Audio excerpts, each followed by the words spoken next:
In the spring of 1860, on the red clay soil of northern Georgia, a woman named Ruth committed an act so brutal that it would haunt the hollows and valleys of that region for generations to come. On Easter night, while church bells still echoed faintly across the countryside and families lay sleeping in their beds with bellies full of ham and sweet potato pie, Ruth took a splitting axe from the woodshed and methodically butchered Colonel Thaddeus Whitmore and his three younger brothers as they slept in the main house of Whitmore Plantation. The crime was discovered at dawn when the overseer arrived to find blood pooling beneath the parlor door, seeping into the fine Turkish carpet the colonel had imported from Charleston the previous autumn. You are watching Shadows of the South, where we unearth the most disturbing and forgotten stories of the slave-holding South. Stories that reveal not just the violence of that system, but the profound moral rot it bred in the hearts of those who believe themselves civilized, Christian, and chosen by God to rule over other human beings. Whitmore Plantation stretched across nearly 2,000 acres of Georgia's most fertile land, just south of the Chattahoochee River, where the soil ran red with iron and yielded cotton so white it seemed to glow in the afternoon sun. The plantation housed approximately 180 enslaved people, men, women, and children, who worked the fields from dawn until darkness swallowed the last light from the sky. The Whitmore family had owned this land since 1798, when the first Thaddeus Whitmore, grandfather to our colonel, received it as payment for service in the Revolutionary War. By 1860, the family represented everything the antebellum South aspired to be, a dynasty built on cotton, maintained through brutal dominion over black bodies, and sanctified each Sunday in the Presbyterian Church, where the Whitmores occupied the front pew. Colonel Thaddeus Whitmore, 43 years old in that fateful spring, had inherited the plantation upon his father's death in 1854. He was a tall man, over 6 feet, with iron-gray hair swept back from a high forehead and eyes the color of winter ice. He had studied law at the University of Georgia, but never practiced, finding plantation management more suited to his temperament, which tended toward the methodical and controlling. He had served briefly in the Georgia militia during the troubles with the Cherokee in the 1830s, hence the honorific that preceded his name, though his neighbors whispered he had never seen real combat. The colonel had married once, in 1841, to a Charleston belle named Margaret Sinclair, but she had died in childbirth 2 years later, along with the infant son who might have carried on the Whitmore name. After her death, the colonel never remarried, a fact that set tongues wagging in the county, but which he explained away with references to his undying devotion to Margaret's memory. The truth, as is often the case in these stories, was far more complicated and infinitely darker. Living with the colonel at the main house were his 3 younger brothers, Samuel, 38, who managed the plantation's business affairs and correspondence, Marcus, 35, who supervised the cotton gin and the slave quarters, and Joseph, the youngest, at 32, who handled the livestock and maintained the property's buildings and equipment. None of the brothers had married, an unusual circumstance that raised eyebrows among the planter class, but which the Whitmore brothers explained as a matter of devotion to the family enterprise and to each other. They were known throughout the county as stern but competent masters, regular in their church attendance, and scrupulous in their business dealings with white men. What happened behind the closed doors of Whitmore Plantation, in the shadows of the slave quarters and the hidden corners of the main house, would not become fully known until after the Easter Massacre. When the survivors finally spoke, their testimonies recorded in court documents that would later be sealed and forgotten, buried like so much else from that terrible time. Ruth was approximately 28 years old in 1860, though no one knew her exact birth date, as was the case with most enslaved people. She had been born on the plantation, daughter to a woman named Sarah, who had died when Ruth was still a child. Ruth worked in the main house as a cook, and general domestic servant, a position that might have seemed enviable to those laboring in the fields, but which placed her in constant proximity to the Whitmore brothers and their particular appetites. She was described in later testimonies as a woman of medium height with skin, the color of polished mahogany, strong hands scarred from years of kitchen work, and eyes that seemed to look through you rather than at you. She rarely spoke unless spoken to, moved through the house like a ghost, and had learned the survival skill that so many enslaved women mastered: how to make yourself invisible while never actually disappearing, how to be present in body while absenting your spirit to some safer place that existed only in your mind. Pause for a moment and consider this. In a system where human beings were property, where women's bodies belonged not to themselves but to their masters, where resistance meant death and compliance meant a different kind of dying, what space existed for dignity, for selfhood, for the simple human desire to control one's own flesh? The triggering event, insofar as we can reconstruct it from fragmentary testimonies and the Colonel's own journals discovered after his death, occurred during the Christmas season of 1859. The Colonel had been conducting what he referred to in his private writings as breeding experiments, a cold clinical term for the systematic rape of enslaved women in an attempt to produce children who might inherit what he perceived as desirable traits. The Colonel fancied himself a student of the pseudo-scientific racial theories popular among educated slaveholders of the era,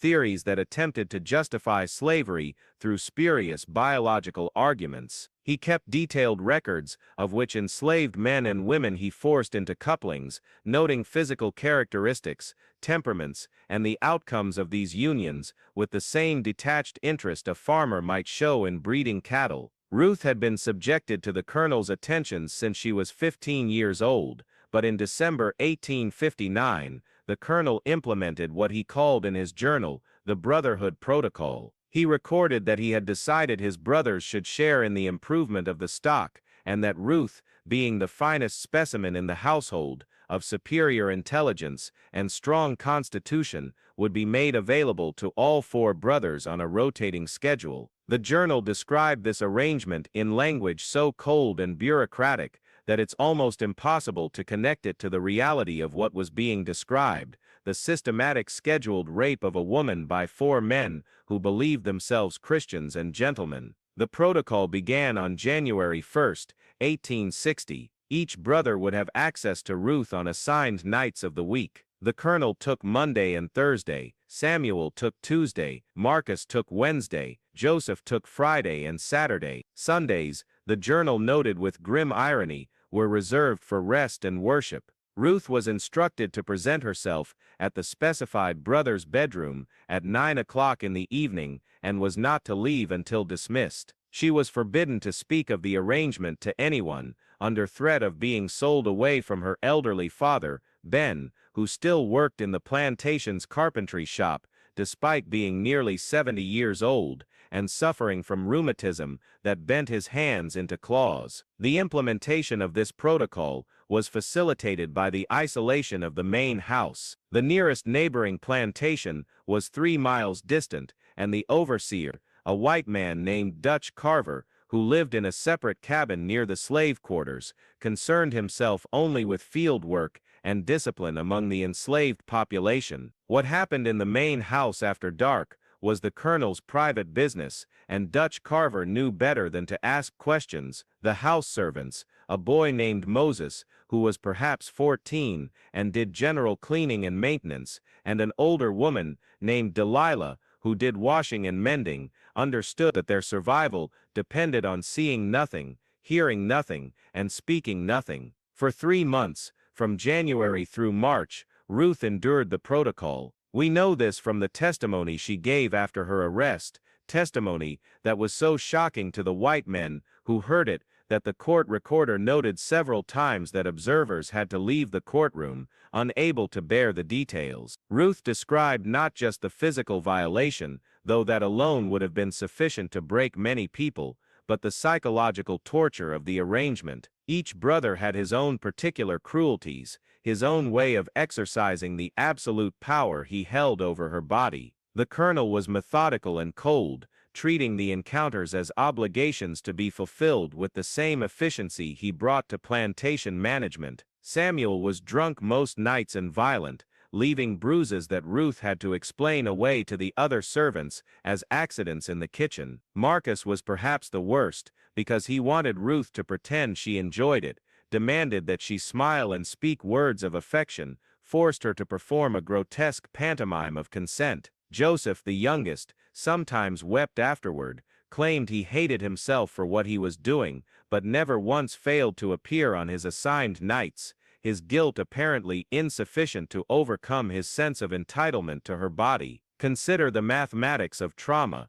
24 nights each month, 6 nights each week, 6 hours each night on average. Consider what it means to have no ownership of your own body, to exist as a vessel for other people's desires, to be legally classified as property while somehow still being held responsible for maintaining your sanity and your humanity. The Easter season arrived with the azaleas blooming pink and white throughout the plantation grounds, and the colonel announced that the household would host an Easter dinner following services, with several neighboring families invited to celebrate the resurrection of Christ. The irony was apparently lost on him. Ruth was tasked with preparing the meal, a ham studded with cloves and glazed with molasses, sweet potato casserole, collard greens, cornbread, biscuits, 3 different pies. She worked for 3 days in preparation, sleeping only a few hours each night, and still expected to present herself in the brothers' rooms according to the protocol schedule. On Good Friday night, her night with Joseph, she had been in the kitchen since 4 that morning, and was stirring a pot of stew when Joseph came to fetch her, irritated that she had not appeared at the appointed hour. The testimony described what happened next in clinical language, but we can imagine the exhaustion, the blank numbness, the sense of being ground down to nothing. Easter Sunday arrived bright and clear, one of those Georgia spring days when the world seems reborn in green and gold. Ruth served the dinner to the Whitmore brothers and their guests, moving silently among the white faces, refilling glasses of wine and plates of food, invisible as always. She heard them speak of politics, of secession, of states' rights, of the righteousness of their cause and the inferiority of the Negro race. She heard the Presbyterian minister praise the colonel for his Christian stewardship and his charitable treatment of his slaves. She heard the wives of neighboring planters compliment the meal and say how fortunate the colonel was to have such a skilled cook. Through it all, Ruth's face remained blank, a mask she had perfected over years of survival. After the guests departed in the late afternoon, the brothers retired to the parlor for brandy and cigars. They were in high spirits, pleased with the success of the gathering and the strengthening of social bonds that such events provided. They discussed the upcoming planting season and debated the likelihood of war. The colonel believed the North would never fight, that the Yankees were too soft and too commercial to risk their economic interests. Samuel argued that if war came, it would be brief, a single battle that would establish Southern independence. Marcus and Joseph mostly listened, the younger brothers accustomed to deferring to their elders in matters of politics and strategy. Ruth had been told she could rest that evening, that Easter was a holy day, and the protocol would be suspended. She returned to her small room off the kitchen, a space barely large enough for a narrow bed and a wooden chest that held her few possessions. She sat on the bed and listened to the brothers' voices carrying through the walls, their laughter, their certainty, their absolute confidence in their right to order the world according to their desire. Something inside her, some part that had been compressed and buried for years, began to crack open. We might call it madness, but perhaps it was the opposite. Perhaps it was the first truly sane response to an insane situation, the moment when the human spirit simply refuses to endure one more second of degradation. In a society built on the principle that some humans exist only to serve other humans, where the law itself declared that black people were property without rights, where resistance was met with torture and death, where even the church blessed the chains, what options remained for those who found themselves crushed beneath this machinery of oppression? Around midnight, when the house had fallen silent, and even the spring peepers seemed to have quieted their chorus. Ruth rose from her bed. She had not slept. She had lain there for hours,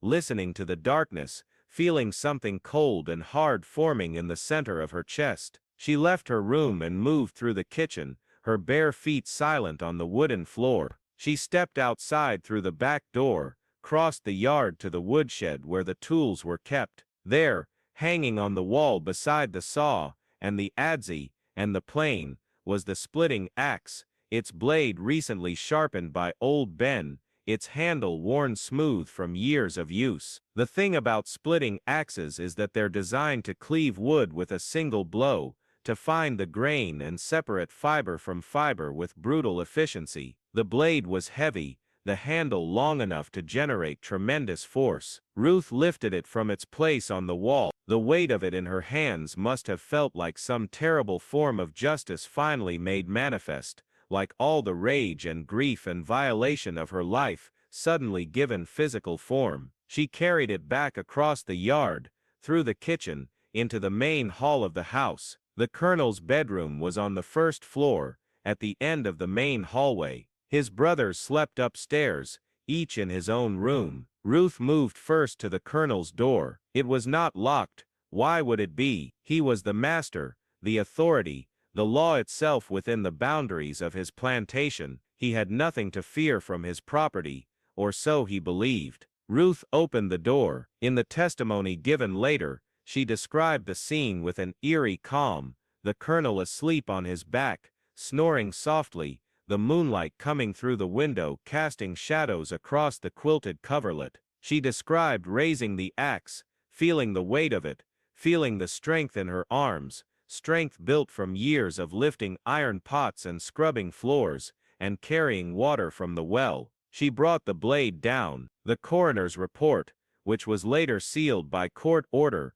but which survived in fragmentary form, indicated that the Colonel sustained multiple wounds to the head, neck, and chest. The first blow likely killed him, striking him at the juncture of neck and shoulder with such force that the blade lodged in bone. But Ruth did not stop with one blow. She wrenched the axe free and struck again and again, methodical as the Colonel himself had been in all his dealings, each stroke carrying with it 15 years of violation, months of the protocol, nights without number of being used and discarded. When she finally stopped, the Colonel was no longer recognizable as human, merely meat and bone and spreading blood that soaked into the feather mattress and dripped through the floorboards. Ruth moved then to the stairs, the axe dripping a trail behind her. She climbed to the second floor, to Samuel's room. He too was asleep, dead drunk as usual on the Colonel's finest bourbon. He never woke. The coroner noted later that Samuel's skull had been split clean in two,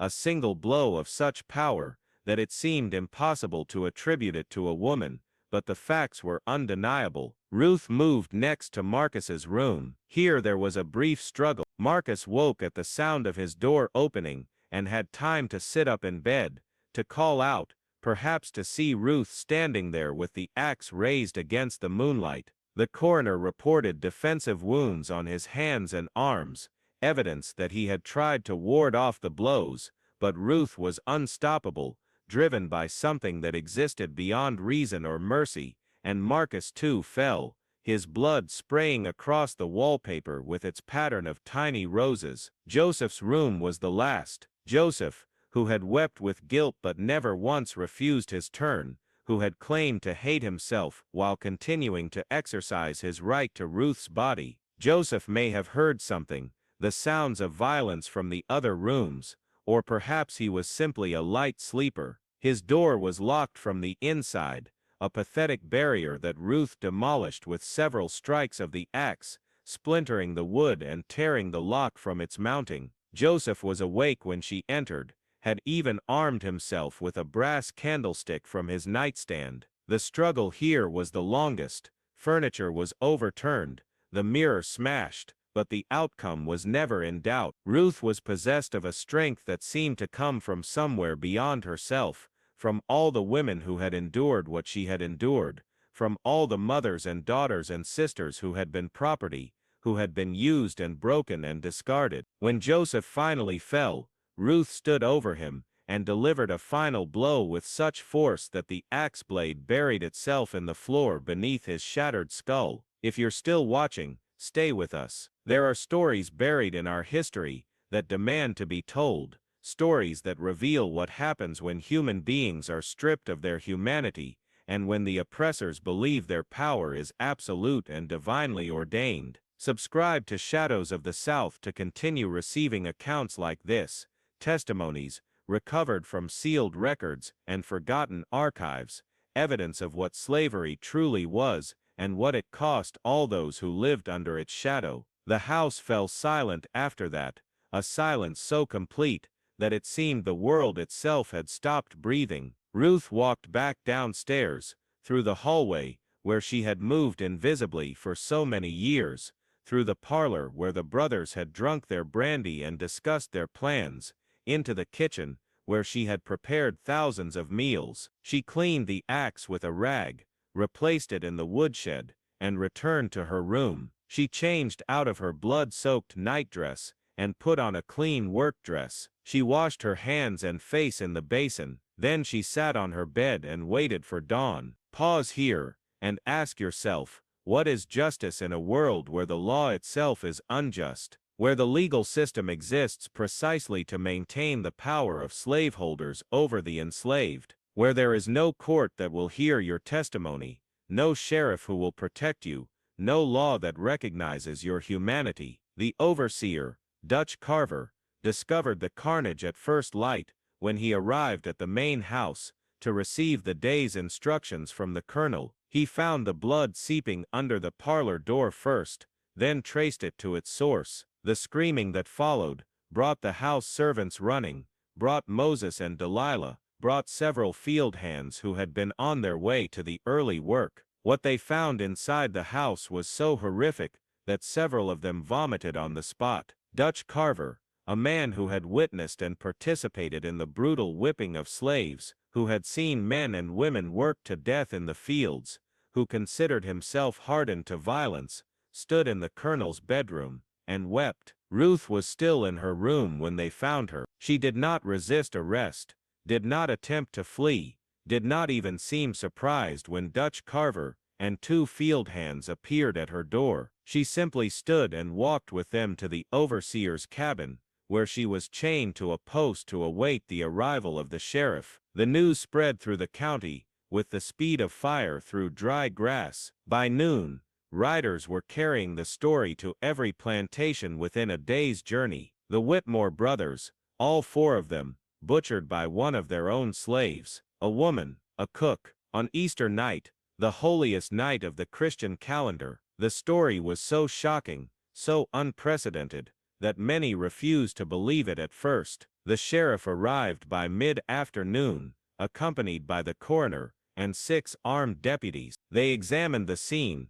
interviewed the witnesses, and took Ruth into custody. She was transported to the county jail in chains, displayed in the back of a wagon like an exotic animal, while white citizens lined the roads to stare at the woman who had done the impossible, who had risen up against her masters and destroyed them. Some called for her to be lynched immediately, to be burned alive or hanged from the nearest tree. But the sheriff, a man named Thomas Blackwood, who prided himself on upholding the law, even when it would have been easier to look away, insisted that Ruth would stand trial, that justice would be served through proper legal channels. The trial began 2 weeks later, in early May 1860, in a courthouse packed with spectators who had traveled from across Georgia and even from neighboring states to witness the proceedings. Ruth was appointed a lawyer, a young man named Edmund Hartley, who had only recently passed the bar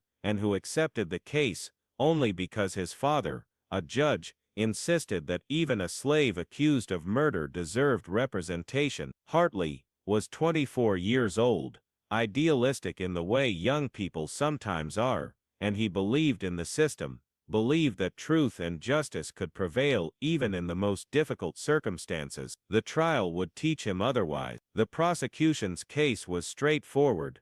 Ruth had murdered 4 white men in cold blood, and the law demanded her execution. The prosecutor, a veteran attorney named Silas Morton, who had political ambitions and saw the case as an opportunity to burnish his reputation as a defender of white supremacy and social order, portrayed Ruth as a monster, a savage barely restrained by civilization, proof that the abolitionist claim of Negro humanity was a dangerous fiction. He called witnesses, who testified to finding the bodies, to the horror of the scene, to the apparently premeditated nature of the crime, evidenced by Ruth's calm demeanor after the murders. Today, on the site where Whitmore Plantation once stood, there is a small historical marker, placed there in 2010, after years of advocacy by local historians and descendants of the enslaved community. The marker reads simply,